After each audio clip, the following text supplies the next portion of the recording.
Hello and welcome to Heavy Metal Rex. My name is Oasis, and today I want to take a look at something that a lot of you guys have been tagging me about, and that is the Project Midnight WRX that Subaru has been teasing, I think most of this last week.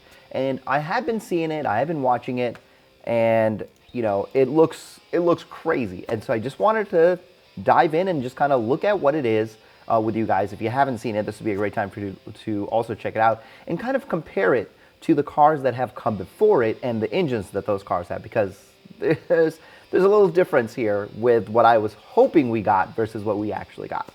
Before I begin, I do want to tell you guys this shelf back here, I actually put this up first as just like something so I can like cover the gray wall in the back, but people actually send me stuff to put in this shelf, as in people like you who are watching. So if you have any cool like Subaru memorabilia or car memorabilia or just anything at all, if you want to send it to me, I will put the address right here and it will go right on my wall. So let me know if you got anything cool. So let's take a look at this car together. This is something that Subaru has been teasing for some time. It's the Project Midnight WRX, which is supposed to be the sequel to the Air Slayer, which was, I believe that was originally also debuted at the Goodwood Festival of Speed, which I believe that's happening this weekend. So this car is also going to be entering the Goodwood Festival of Speed. And speaking of speed, Scott Speed is going to be the one that's driving it. Scott Speed is a multi-time rallycross winner, and he is actually going to be driving this car. Now, what's crazy is this is 760 horsepower versus the 862 that was in the Air Slayer. But what's crazy is the Air Slayer was like 2,700 pounds. This is like 2,400 pounds. So it's lighter. It's got the same wing that the rally car got. The VBWX rally car, which is, I love that wing. And I actually did send Vermont Sports Car an email asking them if they would make me one. No response whatsoever at all. So I'm going to try to reach out to them again, because I think it is one of the coolest looking wings that can go on this car, to be honest. So this is actually a collaboration effort between Subaru Motorsport, US Motorsport, and Vermont Sports Car. So it's not all just designed by Vermont Sports Car, which is really interesting, because if I look at some of the stylings of the car, especially these wings, or not the wing, well actually the wing itself, but also like some of the aero, it reminds me a lot of the VB rally car that was just here in the ARA recently. Now, what I was hoping was that this was going to have an FA24. Unfortunately, it doesn't. But what's even more interesting is it's not running the same 2.3 that the Air Slayer and the Family Huckster ran. It's actually running another 2-liter, which makes 670 horsepower, 600 pound-foot of torque. And this is again another modified engine from VSE. That was their contribution, which is crazy. And I understand why that's happening. And this conversation actually came on our Facebook group here in St. Louis. We have a Subaru Facebook group, and people were talking about like, well, why, if the FA24 is so great, why is it not being used in motorsport? I mean, the best answer we can really think of is the fact that VSE and Subaru have spent a lot of time and money perfecting that 2-liter, and or that EJ or whatever it is they're running. My assumption is that it's an EJ20. That's what everybody thinks. It's an EJ20. It's not an FA20, that's for sure. And they spent the time, they spent the money developing it, getting it to where it needs to go, and they've been shoving it in all of the cars that we've had. The rally car, the VA rally car was that 2-liter turbo. The VB rally car is the same 2-liter turbo. This is also the 2-liter turbo.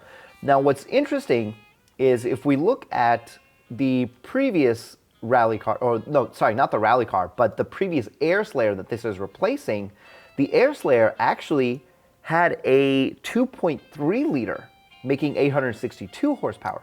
But I wonder if this is the same engine that was in the Family Huckster, because if I look at the Family Huckster's specs, it also has the same custom 2.3-liter boxer engine with the same horsepower, 862, same Garrett. Like, again, I can't confirm it's the same, but I mean, on paper, the specs look to be the same. VSE billet block, Garrett Motorsport turbocharger, dry sump. Let's see if it's got the same. Yeah, it's pretty much got the same.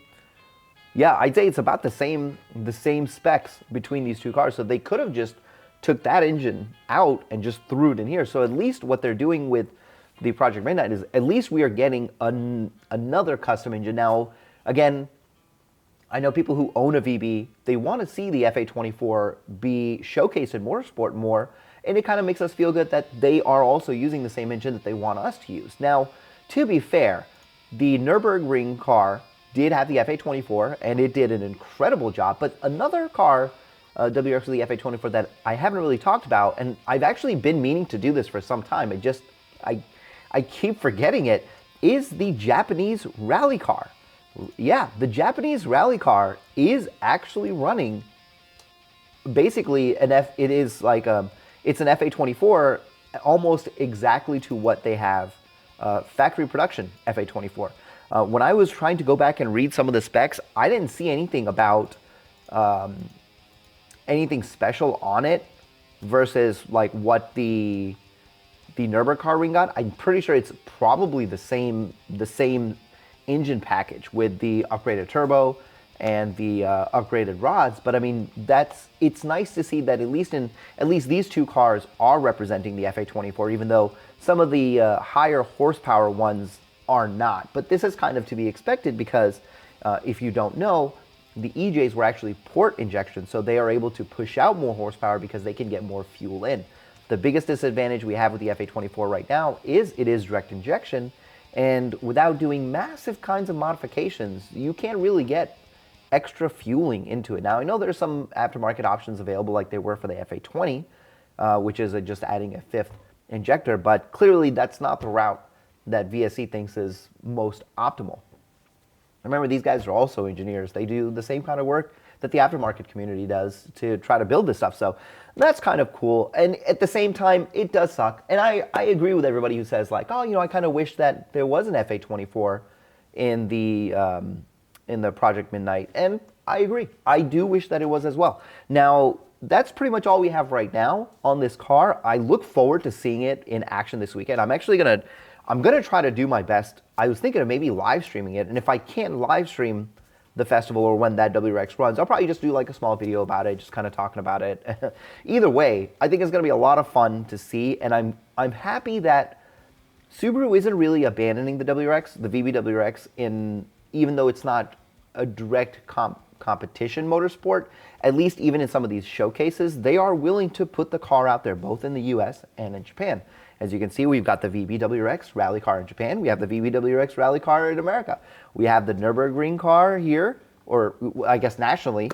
And now we have this, the Project Midnight. I mean, we have gotten a lot of different WRXs in the last 2 years, which is crazy because this car really hasn't even been out that long. And we have a lot of different versions and a lot of support for it. So at least there's no STI, but at least I can say my car is out there doing things that are pretty badass. So anyway, I hope you guys found this video enjoyable, and I will see you in the next one.